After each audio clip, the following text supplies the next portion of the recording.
बिस्मिल्लाहिर्रहमानिर्रहीम। आज हम डिस्कस करेंगे Graham's law of diffusion. Thomas Graham 1805 में पैदा हुआ, 1869 में इसकी डेथ हो गई।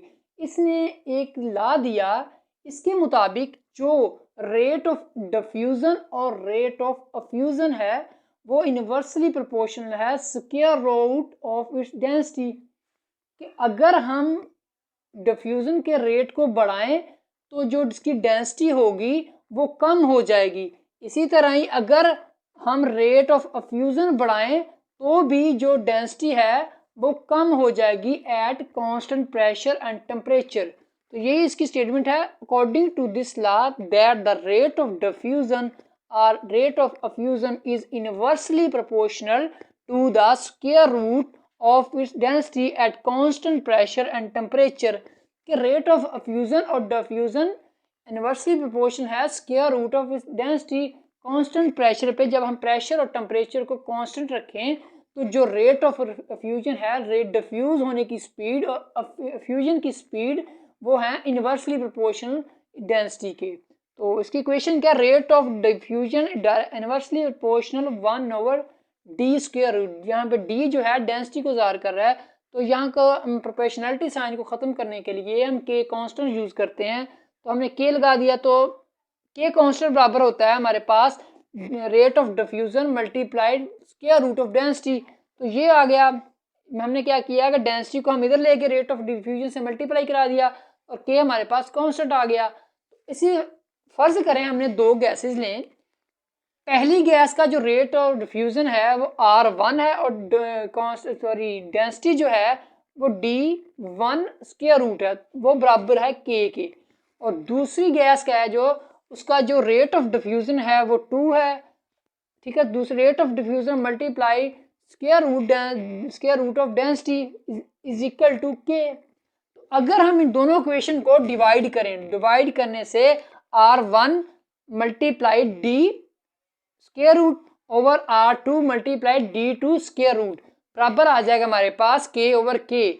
तो k यहाँ पे जो है ये प्रोपोर्शनलिटी कांस्टेंट है, तो ये कट हो जाएंगे। तो R1 D1 ये क्वेश्चन मैंने किए यहाँ पे मैंने अपने आपका कॉन्सेप्ट को, ताकि आपको कंफ्यूजन ना रहेगा, इसलिए मैंने ये थोड़ा सा ये एक स्टेप खुद से लिखा है, तो आई थिंक बुक पे नहीं है। तो यहाँ पे देखिए मैंने क्या किया कि R2 मल्टीप्लाई D2 इसको मैं इसके बराबर पे ले गया, ताकि इसके बराबर में लिख दिया R1 multiply D1 square root is equal to R2 multiply D2 square root. तो यहाँ पे देखें जो R2 है वो D के साथ क्या हो रहा है, मल्टीप्लाई हो रहा है। तो जब हम इसे इधर लेकर आएंगे तो ये इसके बटे में चला जाएगा। तो इसी तरह D2 जो है D2 स्क्वायर रूट और D1 स्क्वायर रूट ये इधर क्या हो रहा है, इसके साथ मल्टीप्लाई हो रहा है। जब इसको मैं D1 स्क्वायर रूट को इधर लेके जाऊंगा तो ये इसके बटे में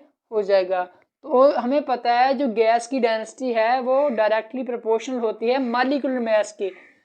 अगर हम गैस की डेंसिटी को बढ़ाएंगे तो इसका मॉलिक्यूलर मास भी बढ़ेगा, ठीक है। तो जो इक्वेशन बनेगी R1 R2 m square root m2 square root over m1 square root. तो अगर हम देखें इसका जो इसका एक्सपेरिमेंट था, इसने क्या किया कि इसने एक 10 सेंटीमीटर लॉन्ग ट्यूब ली, ग्लास की, शीशे की बनी।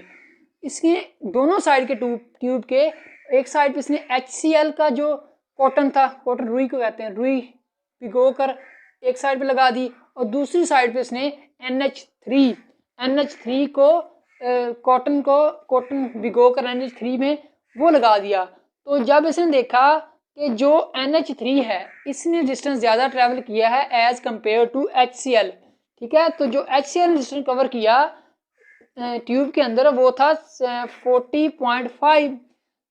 जो NH3 ने डिस्टेंस कवर किया वो था 59.5। तो जब ये दोनों सोल्यूशन जो है ये दोनों जब मिले तो इनके मिलने से एक वाइट फ्यूम पैदा हुआ सफ़ेद रंग का, तो उससे इसे वहाँ पे NH4Cl बन गया। तो इसकी इक्वेशन जो है NH3 + HCl NH4Cl। अगर हम इस पे ऊपर ग्राहम्स लॉ ने जो इक्वेशन अप्लाई की ये ग्राहम्स लॉ था ना, ये वाला आर HCl, यहाँ पे R1 की जगह हमने क्या लिख दिया HCl को, और R2 की जगह लिख दिया NH3 को। तो अगर बराबर देखें तो बराबर हमारे पास था M2/M1, तो M2 मैंने लिख दिया HCl और NH3, ठीक है। अगर हम इनकी वैल्यूज को देखें तो HCl जो है इसने कितना डिस्टेंस ट्रेवल किया 40.5, और जो NH3 है इसने कितना डिस्टेंस ट्रेवल किया वो था 59.5। तो दूसरी तरफ जो HCl है इसका जो मॉलिक्यूलर मास है वो है 37.5, और जो NH3 है इसका मॉलिक्यूलर मास है वो हमारे पास है 70।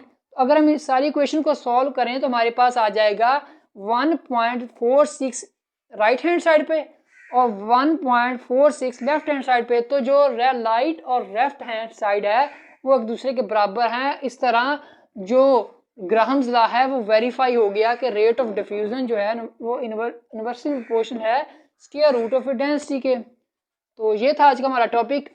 किसी बच्चे को कोई कन्फ्यूजन है, कहीं समझ ना आई हो, वो कमेंट बॉक्स में पूछ ले। अपनी वीडियो को यार पूरा वॉच किया करें ताकि आपको अकेले अकेले स्टेप की समझ आ जाए, आपके माइंड में कोई कन्फ्यूजन ना रहे। तो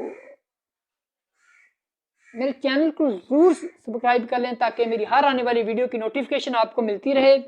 नेक्स्ट लेक्चर में मुलाकात होती है, तब तक के लिए अल्लाह हाफिज़, ईमान अल्लाह।